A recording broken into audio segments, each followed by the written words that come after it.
Welcome to Tortoise, welcome to the newsroom. Those of you that are here, it's lovely to see you. Welcome to everybody who's joined us virtually and watching on Zoom. I'm Liz Moseley, I'm an editor here at Tortoise, and I'm going to be trying to guide us through a conversation over the course of the next hour that has a very big and important question at its heart, which is, why do so many autistic people die prematurely? They die when they're much too young. And you saw some statistics in the lead up to the start of the conversation this evening that are pretty horrendous, is the scientific way of describing them in terms of life expectancy and what have you. And what I'm trying to explore with your help and with the help of James and Yolanta, who are here, and Marie, who is at home. Hi, Marie. And with everybody who is in the audience, both in the room and at home, is to try and get a handle on, to try and tease out a story. Quite a lot of the reporting about the experiences of autistic people, particularly in this country, it sort of falls in two camps. There's the sort of, this is all too big, it's too difficult, it's a really big problem, it's all tangled up with the existing problems we know that are associated with social care and mental health provision and all of that, and it ends up sort of coming to nothing. And then there's a sort of new alternative way of talking about the lives and experiences of autistic people, which is kind of framed in a superpowers sort of framing, which is well-intentioned, and it talks to inclusion, and it talks to cherishing and knowing individuals for individuals and all of the rest of it. But somewhere in the middle of that, there are these terrible statistics, and I really hope that we can use over the course of the next hour, with your input and your experiences and your comments in the chat that are going to be ably managed by my colleague Lara, that we can come to a sense of teasing out a story, a way that we at Tortoise can report on the reality of the lives and unfortunately deaths of autistic people in a way that is productive and that can kind of move us forward. I'm very grateful to Yolanta and to James for being here physically with their bodies, and Marie from home. I'm hoping that we'll be joined by Elizabeth Weir as well. Oh yes, I can see she's popped in the participants list. Elizabeth is a PhD researcher whose specialism is in the sort of associated conditions, and I'm tempted, Elizabeth, I know I can't quite call you Dr. Weir as yet, but you're nearly there with the completion of your PhD. I wonder if I might start with you, Elizabeth, if I may. Could you help us to understand, there are certain, if I call them by the wrong terminology, forgive me, physiological conditions, epilepsy being the one I'm thinking of, that is particularly common in autistic people. And what do we know about why that is? Yeah, so thank you so much for that lovely introduction. So as was mentioned, my PhD focuses on the health and healthcare of autistic adults. So things like epilepsy, gastrointestinal conditions, other kind of neurological conditions have been known for a while to be more common among autistic people than others. But what my PhD research has actually uncovered alongside, there's kind of a body of evidence now that suggests that it's kind of wide ranging across both mental and physical health, that there are increased risks. So what my research has found is increased risk of heart conditions, respiratory conditions, and diabetic conditions among autistic people, as well as things like epilepsy. Now, the problem is at this stage, we don't have great answers as to why we're seeing increased risk among autistic people. And I think there are lots and lots of possible answers. I think there might be physiological reasons that we're thinking about that. There might be some some things that we're looking at, like genetic differences or hormonal differences, things like that, that could be contributing. But it also could be more social factors, kind of experiencing discrimination, experiencing adverse life events. We know that co-occurring conditions can cluster as well. So And then what most recently, which this work hasn't been published yet, but sort of the ending chapter of my PhD is looking at healthcare quality. So more information to come on that, but the kind of sneak preview is unfortunately that I find that autistic adults compared to non-autistic adults report lower quality healthcare. So, you know, it's a whole range of things, and I'm sorry to not have more concrete answers, but I think there's lots of room for discussion. And I'd love to hear, you know, from some people with lived experience as well. But that's kind of where I'm coming from on the epidemiological side. Elizabeth, that's fascinating. And it's fascinating on the basis of your research has shown that there are lots of other types of what you might describe as physiological conditions that are associated, not just epilepsy, which is the sort of a better known one. That's one thing that's fascinating. It's fascinating that we're at the sort of very beginning of the journey of understanding why that might be in terms of, as you say, physical and societal or social or other contributing factors. I'm interested to ask, in the knowing we don't know the answers to those questions, on your third thing, on your final chapter, when your observations indicate that autistic adults experience lower quality healthcare, can you just characterize what you mean by lower quality? What are the hallmarks of quality healthcare? Yeah, so I can't speak too much on it yet, just because it is still unpublished research and I'm still kind of, you know, working through the analysis. So it's more of a sneak preview. But you know, what I found is I basically asked autistic and non-autistic adults, so it's about 2,600 people, half of each, around, to kind of talk about their healthcare experiences and ask them to kind of rank whether or not they agreed or disagreed with statements on, like, you know, very much disagree, somewhat agree, very much agree, kind of on a 4-point scale like that. So across loads of measures, very, very different areas, kind of wide ranging. I see really big differences. So I can't go into the details on it yet, but hopefully that paper will be published in the next couple months. Okay, well, we'll talk about it more. We will look out for it. Thanks ever so much, Elizabeth. We may well come back to you if we're asked medical health questions that we struggle to answer. James, if I can come to you. James is CEO of a charity called Autistica. It's a charitable organisation, right? Yeah, that's right. And what you do is research. You produce answers, in theory, or indicators about the lives of autistic people. I'm interested in sort of three things when we think about this, the question of care. If we take it as read that autistic people have particular needs, albeit not uniform ones, because all autistic adults are different from one another. I'm interested in understanding what is known about the availability of care. Is there enough of it? Secondly, the accessibility of that care. How easy is it for somebody who is autistic to go to the doctor, get the mental health care they might need? And then to sort of explore what might be contributing factors to those things being not ideal. How do we kind of break those things down? Should we start with the money thing first, in terms of funding for care? What is there? So, I mean, not enough, essentially.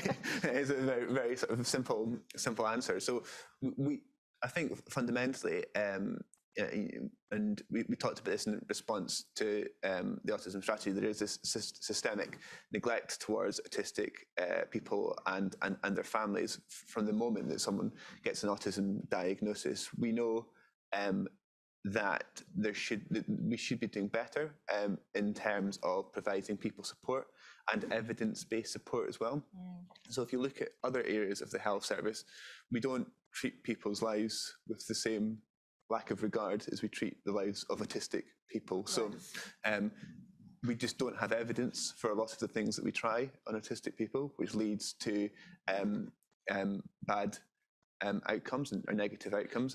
And then you get to a situation where you're essentially creating a really negative spiral. And it doesn't really matter if you're autistic or not. If this happened to anyone and you didn't optimize the environment for anyone, then it would lead to negative outcomes. So James, two things really jump out from what you've just said to me there, and this is for those people that don't know, there's a new national autism strategy for England that was published in July, I think, not long ago, this year. And on James's website, the Autistica website, as part of the We Welcome the Strategy, there's some good stuff in here. Yolanta, you were mentioning it includes children for the first time. That's a big step forward. So there's good stuff. Yeah. But then what you said about it was, after saying, thanks very much, this is good, perpetual abuses and systemic neglect can't be wished away. So systemic neglect is a really, it's a big thing to say and to believe. And then then you said that for some of the care sort of treatments, I suppose, that we try to offer autistic people, we don't have evidence that they work. That's right. Our autistic people aren't offered any support at all, which is even more concerning. And the reality is, and you talked about it perfectly in the introduction, this is not too big a problem to solve. Autistic people are like anyone else. They need an opportunity to have their strengths used to their advantage and for their difficulties to be addressed. And what we find is that there's not a concerted strategy and effort to really change that. And so what we need to change that is a proper research program, which will enable us to understand what does and doesn't work for autistic people, but also investment now into the things we know that can work. So that means proper schools, proper healthcare, and proper mental health services. And so if you take the example of healthcare, one of the things that we're doing to try and address the issues that people are facing around lack of access to healthcare is creating a personalised health check for autistic people, which can be delivered annually and can ensure that people's healthcare needs are properly assessed. There's going to be specific tools in place which mean that people are given a personalised service. And one of the good things that NHS England have done is they've committed to adopting the health check, which we're developing with Newcastle University and rolling that out into practice. But we need an awful lot more initiatives like that to really begin to move the dial to ensure that we're reducing the life expectancy gap for autistic people and family members. And we need to start really, really early, making sure we're adapting the environment so that it works for autistic people and so they can ultimately go on and thrive in life. I'm going to come back to the research programme question in a second. I'd like to bring in, I'm going to come to Yolanta in a sec too. I want to bring in Marie, who is at home. I'm not sure where you are in the country, Marie. You've been introduced to us through our great friend Jude Habib from Sound Delivery, who's a brilliant member of the Autism Community Network. And Marie, you are a self-advocate. Is that right? Is that the right phrase? Well, I'm an autistic woman. I'm a mother of autistic children. I'm a self-advocate. I'm also the founder and managing director of Neurodiverse Self-Advocacy Partnership, a social enterprise that runs and develops innovative services for autistic adults. We run peer mentoring programs for autistic adults that actually improve well-being, as demonstrated by our evaluation. So, just tell us a bit about self-advocacy, what it means and why it really matters in the autistic community and the people that you work with. What is self-advocacy? Why do you need it? As James highlighted, there aren't any services or help available to autistic adults. And even, there is no section of autistic communities that is satisfied with the care or feels that their needs are being met. Parents of autistic children deplore poor access to education. Autistic adults don't get any support. Those who do get support through social services complain about the quality of care, and every year there are new scandals about abuse. So there isn't really a section of autistic communities that is served well by the current system. And therefore, people really, organize into groups such as ours. Neurodiverse Self-Advocacy is a autistic-led, autistic people organization, in order to create services ourselves and to provide tools and skills to self-advocate and to get forward, for example, self-advocating in healthcare, self-advocating in education, as organizations are working on this. I'm sure Yolanta has a lot to say about this. Marie, that again is an extraordinary thing to say. There is no section of the autistic community that is served well by the existing system. There's nobody that feels, oh, it's okay, you know, I've got my diagnosis, let's say, and now people understand what I might need and how what there is around me. What is your assessment, being somebody who is autistic and has autistic children? What is your assessment of why that is? Because from the beginning, autism was described by doctors, you know, for observing mute, you know, non-speaking autistic children. So there is this power imbalance, and the perspective from outside, which doesn't understand internal dynamic, internal needs, and, you know, how the condition is experienced. So a lot of services misfire. Yeah, they are not addressing the right thing. And it's actually autistic adults and, you know, autistic parents of autistic children have an insight into what is actually, what is a help that's helpful.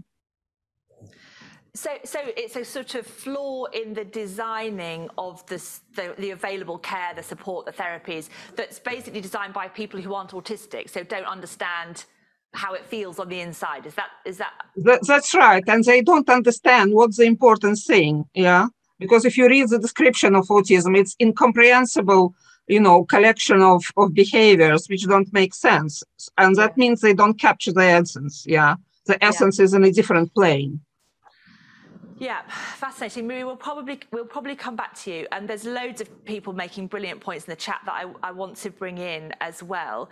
Jolanta, you're the CEO of Ambitious About Autism, and your particular involvement from your organisation is children and young people. Yes. And you have schools. Yes, and colleges. And colleges. And when we were just chatting before we came in here, you said the most extraordinary statistic to me, which kind of, I had to ask you to repeat yourself because I thought I must have misunderstood that, which is that 50% of autistic children in this country are excluded from school. 50%, half. 50%, half, yes. Just unpack that a bit for us. So what that would look like, so that would be an illegal exclusion. So for an example, a child might be asked to go home every day at 12 o'clock because the school would just simply say they're a health and safety risk beyond that time. Children not being able to access school for weeks on time because the staff aren't available, or not being allowed to go on school trips. But at the hard end of it, it's fixed term exclusions or permanent exclusions. And the highest rate of exclusion in this country is for autistic children. And so when we talk about early mortality, we have to understand that exclusion starts right from the start, that those children are missing out, not just missing out on education, but then being made to feel as though they don't fit, they don't belong. And with that comes extreme isolation, which leads to mental health difficulties. And with that comes a lack of access to further opportunity. We left school, so only a quarter of autistic young people ever progress to any form of training or education later in life. And we all know that all of those things are really important, not just for our financial inclusion, but actually for our well-being. If you're not working, if you're not meeting people through work, you're isolated, you're more likely to have physical illness, you're more likely to have mental illness. So those things start very early in life. So if we want to fix this, it's about early intervention. It really is. And that early intervention isn't really just about the therapeutic services being available, but it's about creating environments that are welcoming to everybody. And what I was saying earlier is that I think autistic children suffer from environments that are poor for everybody. They just happen to suffer from them more than other people. So when you're telling children who find school uniforms uncomfortable that they have to go home because they can't wear their school blazer, there will be more children in the school who find that difficult. So it's about not putting sticking plasters on the system. It's about addressing the system at its fundamental level to be inclusive for everybody. Jolanta, I'm going to bring in Max Green, who is telling his story in the chat. Are you there, Max? Hiya. Hi there, how are you? I'm good. How are you? Nice to see you. I'm just reading this. What happened to you? Was this when you were at school? Yeah, so when I was at secondary school, I went to a mainstream secondary school that had a ASD unit at the school. Right. Because I had an educational health and care plan, they thought that would be the best place for me. And after a while, I saw a lot of people that was having issues in school would slowly get kicked out of the ASD unit because they wasn't going to lessons because they were getting bullied or they were having issues at home, and those people would get kicked out or managed moved from the school. And the people that did have conditions who was doing well, the ASD unit would keep them because I think for statistics and everything else, it would look good for the school. So I was then moved to a school up in Oxford, which was a special educational needs school. I was told it was an autistic school when I was going there, but when I got there, it was a range of people who went through very traumatic experiences, all the way to people that had anger issues, ADD, ODD, OCD. So it was a very range. And even though the school was brilliant in its support, I was in a classroom of 6 and there could be like 20 fights in a day, so, the school had to positively handle people, and it was quite a tough environment to be in. So educationally, I think I missed out on quite a lot, but the support I got at the school was second to none. But one of the bad things about the school as well is they didn't do any GCSEs either. So when I left school, it was quite obviously hard to go out and get a job and go into the real world, because you just suddenly CAM stops, government help stops, and it's just like, oh, here's the world, there you go, and you're just sort of thrown into it. So that was a bit of my story and how I found school life, and then going off into a special education needs school as well. Max, thank you so much for sharing your story. That phrase that you used, and I can see it where you write it in the chat, when you were moved from the school you were at to the school in Oxford, is called a managed move. Yeah. That's the name of it. And I'm interested to know, when that happened to you, did the people managing the move, if you like, were there options? Like, did they talk to you about the school? Was your parents involved? Like, how did that all come about, that thing? So my mum and dad was called into the school, and I wasn't even aware of this at the time, but they basically told my mum and dad that this wouldn't be the right place for Max. If he stayed, he wouldn't be able to do any GCSEs. We really don't see a future for him here. And the options would be basically a boarding school, which my mum knew that I would. I mean, at the time, I found it very hard just to stay around a friend's house, let alone, going off and staying at a boarding school. Or it was this autistic school in Oxford.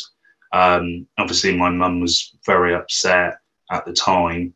And it was very odd because I had a dream that I was moving school, and I just woke up one day and I said, and it was all happening at the same time. And I said, Mum, am I moving school? And we have this thing in our family, it's like take oath or a promise that we can't lie about. So she said no, and I said, promise me.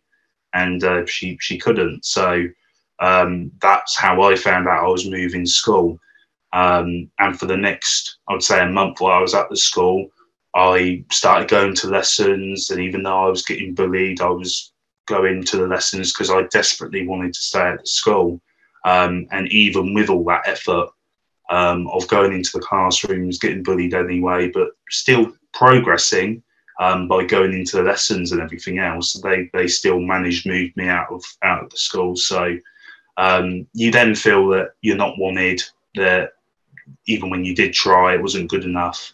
And you're very scared of what the future may hold, because you're going to go into this new environment which you don't know anything about. Going to secondary school is a very nervous time for anybody anyway, let alone an autistic person. And then you have to make new friends, you have to shape that mould and try and fit in again. So it was quite tough. And then I think the final blow was obviously the GCSEs at that school anyway, because the whole purpose of doing the move was to go somewhere where I would be able to take GCSEs, and then I couldn't anyway. So it was sort of all sold as a sort of, you have to go because we don't really see a future for you here.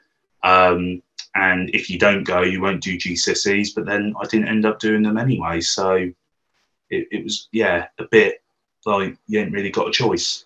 Max, I'm going to come to some other people in the chat in a second. Perhaps we'll hear from Matt, Timothy. But Matt, just before we move on, did anybody in the school that you went to do GCSEs? Was it an option for anybody, or did the school just didn't do GCSEs? That just wasn't part of it?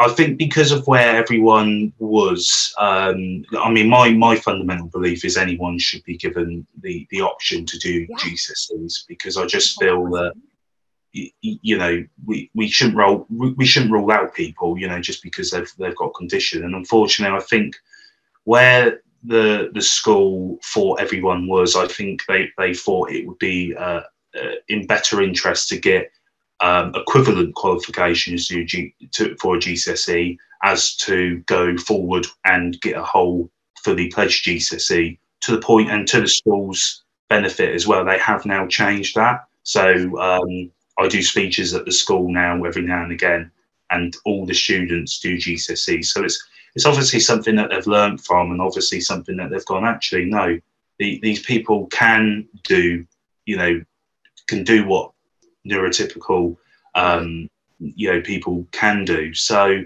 they've obviously learned from that, and learned not to just to rule out someone because they've got a label or a condition. It's just, as I say, it's just unfortunate while I was there, even though their support was absolutely top notch, the educational side there was just let down a little bit by that. Max, thanks ever so much. You've been super articulate, and it paints a real picture. Let's bring in Matt Timothy, if we can. Matt, I just wanted to pick up on this point you've made about how the treatment of autistic people, if you could prove that it was happening to another group of people with protected characteristics, it would be a scandal. But because it's autistic people, people don't believe you. Is that what you're saying? Are you there, Matt? Hello. Hello. We can see your lounge. Yeah, you can. I'm afraid there's something wrong with my camera. That's okay. We'll have a look at your lounge. Yeah, I think my point is really that we're just not listened to a lot of the time. And hence, I know people are talking about being pushy to get anything. And to get anything for my kids, I'm both autistic and an autistic parent.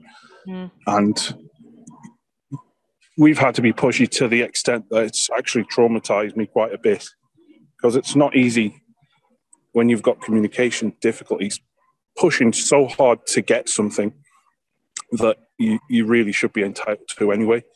Yeah. And I think my point is, if any other group in society had to do that, there would be a bit more of an outcry, it feels like. It's kind of okay to dismiss things. It's okay to use autistic as an insult. And actually, it's not okay.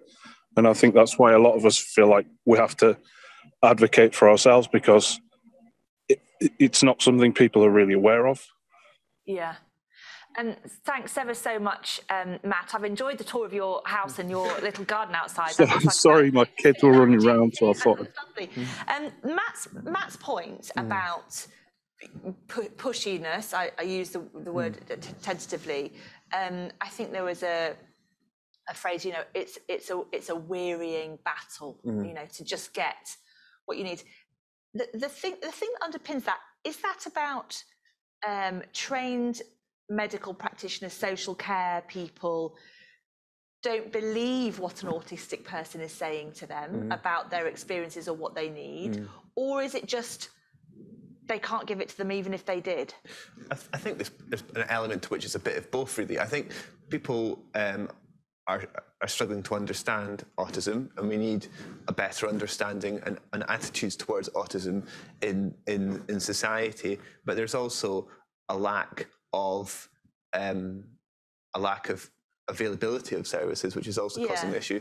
But also fundamentally, what autistic people are quite often having to do is push against a set of norms in a society, in a world that doesn't really ultimately accommodate them, and make them feel valued. And so, you know, that could be at your workplace, where you're trying to ask for a reasonable adjustment. You know, can I work remotely because I find the office inaccessible? Now, this is something that autistic people have been asking for decades, and now all of a sudden we all can do it. Yeah. And but actually, this is an accommodation that hasn't been made for autistic people, and so we need to get better at accommodating autistic people in the workplace. In healthcare, if you think about what it's like to phone up your GP and ask for an appointment, if you're autistic, it's actually quite an inaccessible experience. And then the same is true from the moment you enter things like schools. Schools aren't necessarily accessible for autistic people, and Max's story really highlighted that perfectly well. So I think there are things we can do around services, ways that we can change society to make them more accommodating, and also ways in which we can improve people's understanding and attitudes towards autism. Because ultimately, if you do all of these things and you actually just accommodate the fact that we all have different strengths and difficulties as human beings, actually everyone wins, because actually we're creating a society which is inclusive for everyone. Yeah.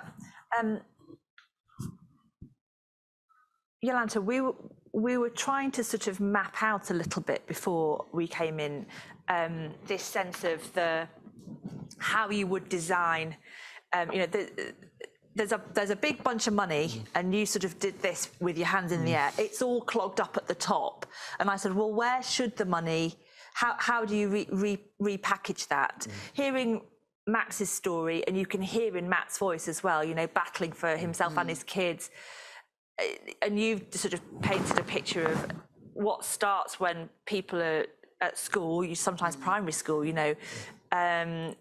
it sets you on a path, and we hear this in other, conversations about, social challenges. We hear it, if you start out the wrong way, then it spirals, and you become an expensive social problem. Where would you start to unravel it? Well, I think the most important thing is to improve universal services, because many people can be supported with tiny adjustments within those universal services. And that's really about better understanding of autism, better training, giving people, relatively inexpensive strategies to support people. But right from the start, people are waiting too long for an autism diagnosis. And even when they get that diagnosis, they're not getting any support after that diagnosis, and that's whether it's children or adults. So there is no, great package that comes after your diagnosis. If you're a parent trying to support a child, you're often then searching the internet for any information. Nobody puts you in touch with the relevant professionals who could help you. So it's really about getting that diagnostic support right. It's also about making schools aware of the very small adjustments they can make to support children. 70% of children, autistic children, are in mainstream school. And we would probably like them to stay there, because that's where they have access to the whole range of qualifications. They have access to the pathways to college or university or work. Once you move them from that system, you can hear from Max how difficult that is to get yourself back in that system. And so that's really about tiny adjustments for children. I've listened countless times to parents who've had to take their child out of school just because the school won't tolerate their child wearing shorts instead of trousers, or simply because they want their child to come in through a different entrance, so they have to squeeze in with all the other people's. These are not expensive adjustments, and we need to make them, because otherwise we as a society will be paying much more as things go forward for health and social care longer term in life. And there is a direct correlation between the people who are in institutionalised healthcare, many of them for decades, and those children who've been excluded. All of those people in institutionalised healthcare will talk about the days that they were taken out of school and excluded permanently, and then they end up at home, and then they're waiting again for mental health services. And those mental health services are not adjusted for autism either. We launched a resource called Know Your Normal for young people to be able to take to their GP, to explain to their GP what was their normal day, so that GPs could understand when they were having a mental health difficulty, because GPs couldn't even understand the difference between autism and a mental health difficulty. And some of those really early interventions would stop people ending up in very, very expensive, very intensive support, which often doesn't really help them in the long term. Once you end up at the top of that tree, you often never come out of those services. So it's important to start early. This might be really the wrong question to ask, in which case tell me and answer the right question. But if I am let's say a primary school teacher and I'm doing my training, how much of what I'm taught to how to be a teacher, how to look after a classroom full of 35-year-olds or whatever, how much of that is training to specifically understand the needs of autistic kids? At the moment, none. No training. There is no statutory requirement for there to be an autism component within that initial teacher training. Wow. Lots of fantastic teachers will undertake that training themselves. You do like a top up. Yeah, they'll do a top up. And there are some great universities where they are topping it up because they have decided that this is such a fundamental issue. And within the school system, there is a real challenge in autism. It's the highest level of exclusion. There's lots of new provision being needed, specialist provision, because we're not coping with it in the mainstream. So there's lots of universities that are trying to address this, but there is no statutory requirement.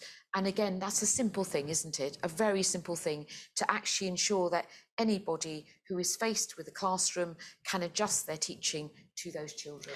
Very simple requirement. Is that requirement in the strategy? So there's a commitment in the strategy to to rolling out training and awareness training, but what the autism strategy essentially does, which is positive on one hand, is set quite bold ambitions, but there's definitely a lack of detail underpinning what that actually means. And so what we need to see from the government is more detail, looking across all of their commitments about what they're going to do, which means serious investment. But as Yolanta refers to in one of her answers, this is not about just spending endless amounts of money. This is about spending money in the right places that will really allow autistic people to thrive and to contribute to society. So if you support autistic people appropriately, everyone wins. And I think that's a really, really important message for us to really get across, because the government really needs to understand that. Yeah. I'd like to hear from Jeremy at home, and then also Katie Vannick-Smith, who's co-founder of Autistic. But let's go to Jeremy first. Jeremy without a surname, if we can. Hi, Jeremy.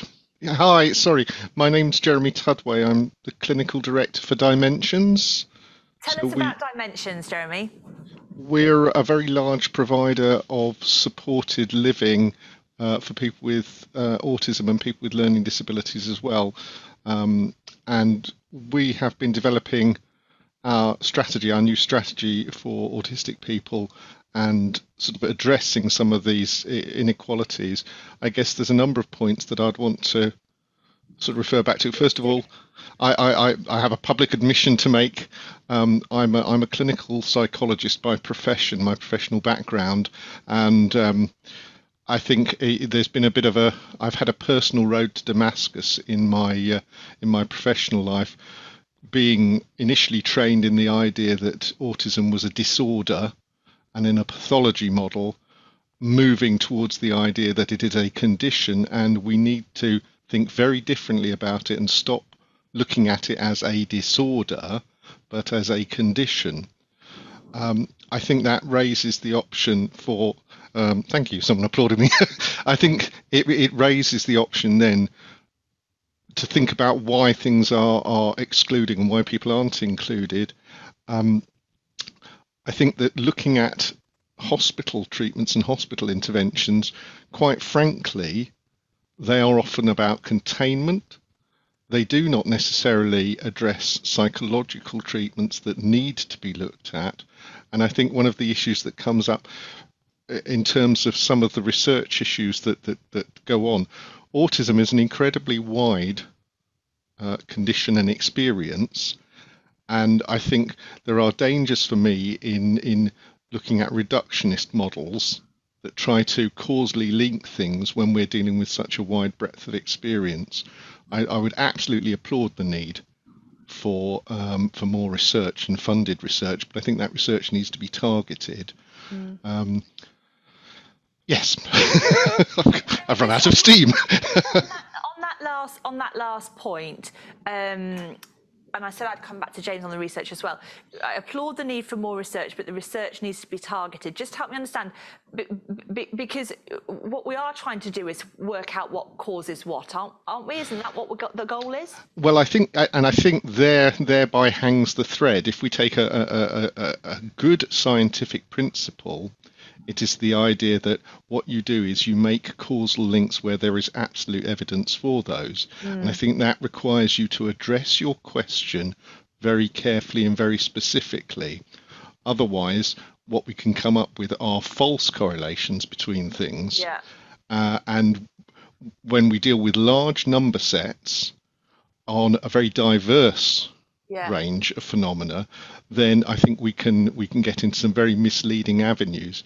I think the real issue, if we take some of the issues about suicide and mental health difficulties that come through, actually, I think trauma-informed models show us a lot more about the lived experience, first of all, and about the repeated breach in terms of relationships and in terms of fundamental emotional attachments that allow the individual to be in charge of their own sense of being.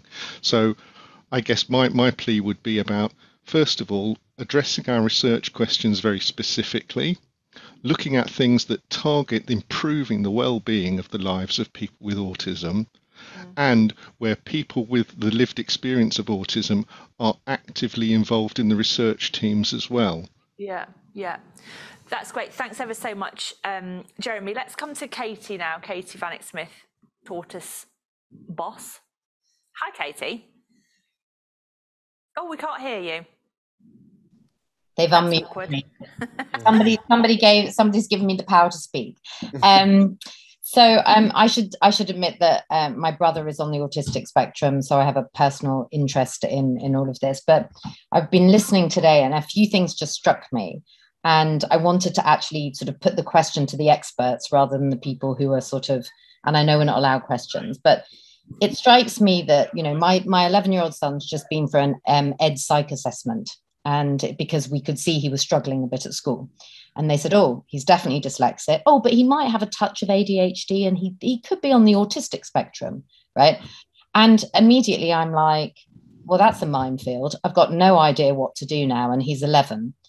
And it struck me that you know, someone said, oh, neurotypical a minute ago. And I'm like, that's awful, because what's typical versus, and suddenly diverse becomes a label of bad rather than typical, rather than difference is a good thing. And it just struck me that so much of the system around identifying autism or people who are on the autistic spectrum is when there's a problem.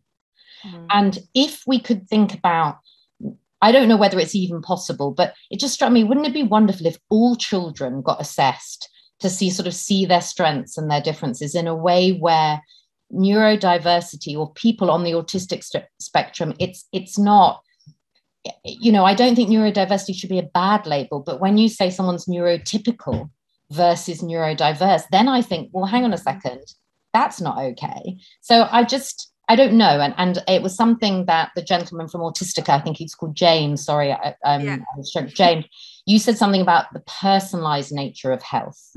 And it just struck me that surely there has to be a better way to sort of do a personalized assessment for children. And I'd love to know whether people think it's a good idea that all children got personally assessed, so that rather than it be a problem to be identified as autistic, that actually it's just something that we know And therefore we can put in these techniques and coping strategies and educate people about the difference. I don't know if that's a good idea or a terrible idea. It's probably terrible. Thanks, Katie. Yolanta, I can see, is nodding vigorously. Nodding vigorously, Katie, because I think the idea around personalisation across all of our services, whether it's in schools or in health or at work, is the revolutionary idea. The idea that the only normal is difference. And the idea that we all have adjustments. You know, when I can't be bothered to write a document, I go off and get about 4 coffees because I'm trying to distract myself from doing that. We're all operating with adjustments around us all the time. And I think we now have the technology for personalisation. And what we would see is, a society that was playing to people's strengths and accepting difference as a norm. And within that, we would therefore see a much easier way of supporting people who needed something extra, because that would be the norm for everyone. And I absolutely agree, Katie, that I think personalisation is the way forward. And indeed, it's already happening in some workplaces. There are workplaces that have now introduced personalised plans for all their staff. They're assessing all their staff on entry. And what they say is that when they've done that, they found over 50% of their staff have reasonable adjustments that they need. So actually, it's normalising difference and adjustments, and then it just becomes a positive thing that you know yourself and other people know you, and that we make those adjustments on a day-to-day basis. Yeah. James, you wanted to come in? Yeah, no, I really love both of the points from Katie and Jeremy. On Katie's point, that's actually what she discussed is exactly what we're looking at funding next as a piece of research, which is how can we create a strength and needs assessment, which is more about the person and what they need, but not just the difficulties that someone might experience, but also the strengths that they have and how we can utilise those to ensure that they're in a position to succeed in life. And so that's actually a piece of work that we're funding, and I think if we can move towards that much more personalised system, that is ultimately what's important. It's about addressing what the person needs and ensuring that they have that we're not just giving someone a label and then sending them on their way, or actually giving them something useful and something that professionals can use to allow them to succeed and to get the support and care that they need. I'm going to bring in, I'm not sure if I'm pronouncing it right, but it looks like tea, like a cup of tea, but I wonder if I pronounce it Taya or Tia. Are you there? Yeah, yes, I am. Whoops. Hi. Okay. Hello. Nice to see you. I wondered if you would share a bit about, you've been active in the chat as well, Tia, and sort of talking about your experiences when you were originally when you were little and you were called gifted and talented, but you were really struggling in other areas, and then now you've got to have a different experience with therapists. How do you come at this from your own personal perspective? Well, I think a lot of it comes down to the fact that it was a lot easier for people to kind of notice, like, the areas in which I excelled, like maths or science or English. But then I found a lot of times, like, I look back on it now and I think, how did my teachers not see something was wrong? Because I'd be in a lesson and, like, reading books under the tables, and if you tried to take my book away, I'd get really mad. But then I think it's because it was just something that was considered, like, normal, something that was considered good almost, in a way, like, oh, if she's going to behave badly, then at least, like, it will be by reading a book under the table. People wanted to attribute it to that.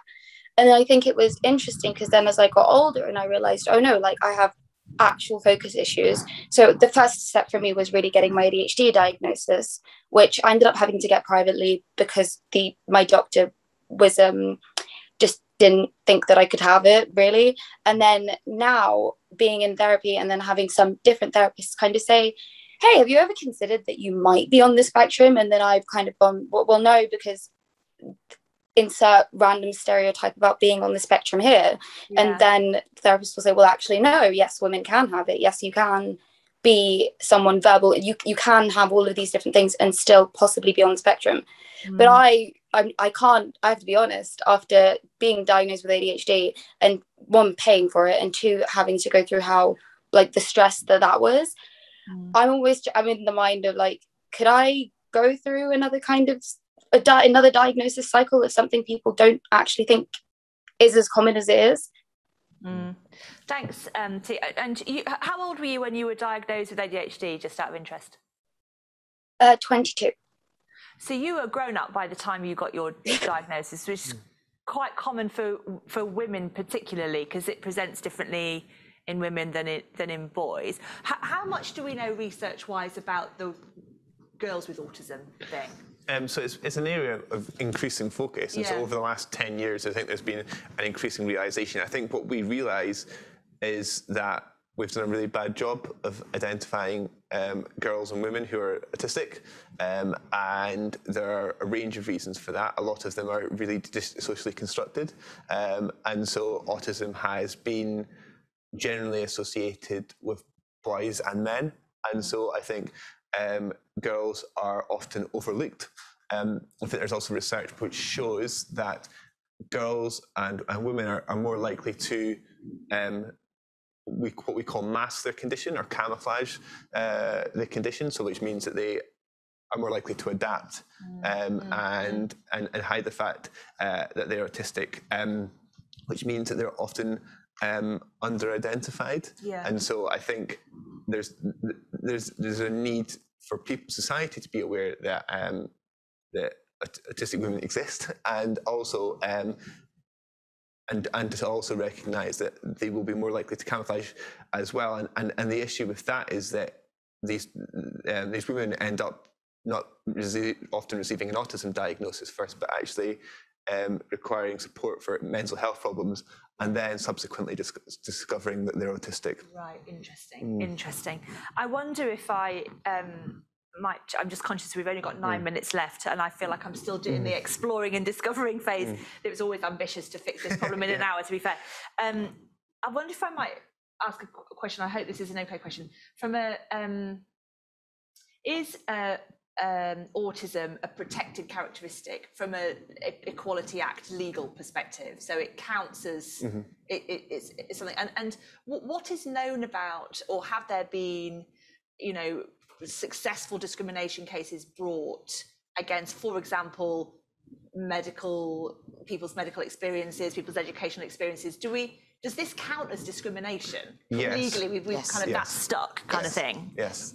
The number one actions in tribunals in the education system is for autistic children.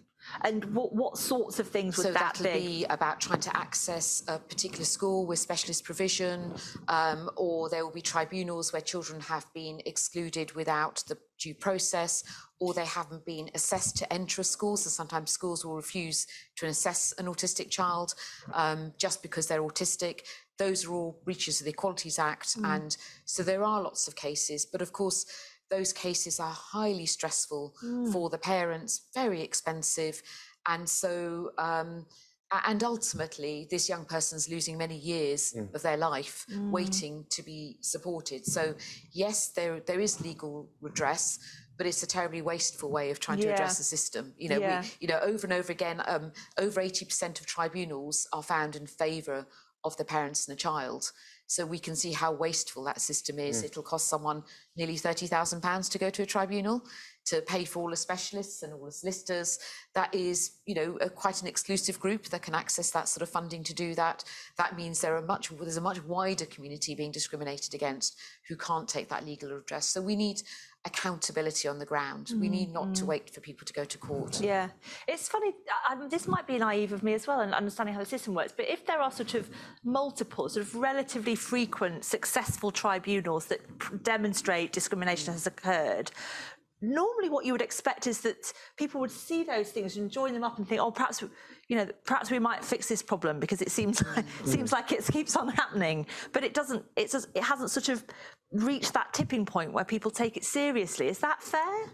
I would say that there are local authority areas that are seriously investing in autism training and trying to fix the issue. but they're operating in a climate of austerity, and for them it is very difficult to turn this tide around without additional funding. Yeah. And I'm not one to call for lots and lots of funding, because I think there's cultural change that's needed, there's skills change that's needed, but ultimately there are local authorities who are trying to change the whole system. So there are good examples, and for example, Birmingham worked very hard on autism training and managed to reduce their exclusions by nearly a third. So we've seen authorities being able to do that, but we need accountability, and we need uniformity across the system, so it's not a postcode lottery. And we also need to show people why it's important to change the system. What are the the value for money, the benefits that they'll see. But that's also about creating work across health, education and social care, because often the consequence of poor education is paid for in health or social care. So there is no incentive for education to fix that. Yeah. There's an incentive to actually shunt someone onto the next bit of system. Yeah. So we need UK PLC to take accountability for the whole system. Yeah. Yeah. I'm tempted to go back to Maria, if we can, if she's still there. Maria, just in our last couple of minutes, we've had a great conversation. We've heard from some brilliant people with some horrible stories that I can just see with Tim and Max have had happy endings, and they're doing brilliantly and thriving. With the people in your community that you work with and supporting, we're a newsroom here at Tortoise. What we're supposed to be doing is finding ways to tell stories that make a difference and that that land, if you like, and that cut through. If you were us, where would you go looking for those stories that can really change some of these attitudes or contribute to changing those attitudes? Well, to Autistic Fora, to our organization, to autistic-led organizations and support groups, which are autistic-led, where people really share their lived experiences. And, we've been through, it's interesting because we've been through all the circles of special educational needs hell, of, a series of employment tribunals. And, the members we help, they've been through all of these typical issues such as financial hardship, sexual violence, of course, suicidality, mental health problems. You do hear this on our forum and on, whenever we meet autistic people's organization, it's always discussed. Yeah. Thanks ever so much, Maria. We really appreciate your time this evening as well. It's lovely to see you. Jolanta, if you had all of us tortoises at your disposal, where would you point us to go and unearth some compelling journalism that would really, pack a punch? I think right now I would go and listen to the story of children and young people who are excluded from school. Yeah. And I think to hear their stories and to listen to the potential that is being wasted is the most powerful thing we could do. Yeah, I mean, it's fascinating that your point about Birmingham, that they did the investment in training and they really saw a difference. So it's not like it's impossible. Yeah. You just have to choose to do it. Yeah. James, what about you? Where would you point us tortoises to get moving on this? Well, for me, I think we've talked an awful lot today about the difficulties that we have in terms of ensuring autistic people thrive. One of the reasons that I'm ultimately passionate about this is because I'm autistic myself. I've grown up alongside other autistic people, and what I know is this is not inevitable. So the outcomes that autistic people experience are not inevitable, and actually, I think journalists have a really important role to talk about how things can change for autistic people. So as an organisation, we're really focused over the next 10 years around ensuring that autistic people get the right support from day one. There are stories out there around how we can make that happen, around ensuring that autistic people get proper access to interventions that are proven around anxiety, around how we can change the unacceptably low rates of employment that we see on autistic people. So, you know, how we can make healthcare better for autistic people, more accessible, how we can make public spaces more accessible for autistic people so they can feel more comfortable in the world, and how we can ultimately change attitudes to autism, because this is not inevitable. Actually, over the next decade, we could really change things, and with the right approach and with the right understanding from society, hopefully we're in a position over the next 10 years where we can make a real difference for autistic people. Yeah. Thanks so much. I very much hope you're right. I've made a couple of points. I think we could do another one of these easily and maybe drill down in one of those particular areas. I certainly think there's more to say on education. I think health access and outcomes there's a ton more to say in there.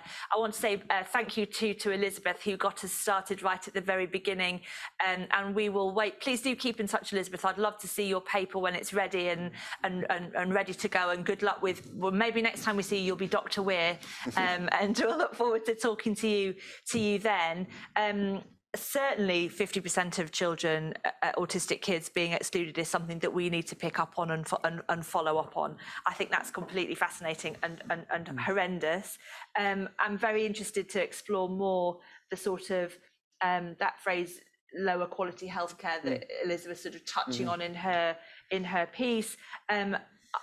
There's tons. We mentioned and sort of skipped over the fact that Matt sort of casually said, "Oh, I was being bullied when I was at school, and that was why I was moved." You know, we skipped over that. That to me seems like there's a whole bucket of stuff in there. And the language that we've been using. Katie made the point about neurotypical and neurodiverse. I think it was Tim that mentioned this thing about you're called pushy if what you're doing is just sort of fighting for somebody to come and help you. I think there's quite an interesting thing to be said about that. Indicates sort of the framing of this whole thing. I've made tons of notes. I want to say a big thank you, of course, to Yolanta and to James, who've been absolutely brilliant, to Marie and to Elizabeth on the screens, to everybody who's come on and told their amazing stories. It's been lovely to hear from everybody, Jeremy, and to Max, who's got an amazing job, and Tim and everybody here. I'm sorry I didn't even come to anybody in the room. I was totally absorbed with the chat, but it's been lovely. Thank you very much. We'll see you tomorrow. Twitter Spaces at 12:30, and next week for more Thinkings at 6:30 on Monday. Thank you. Bye.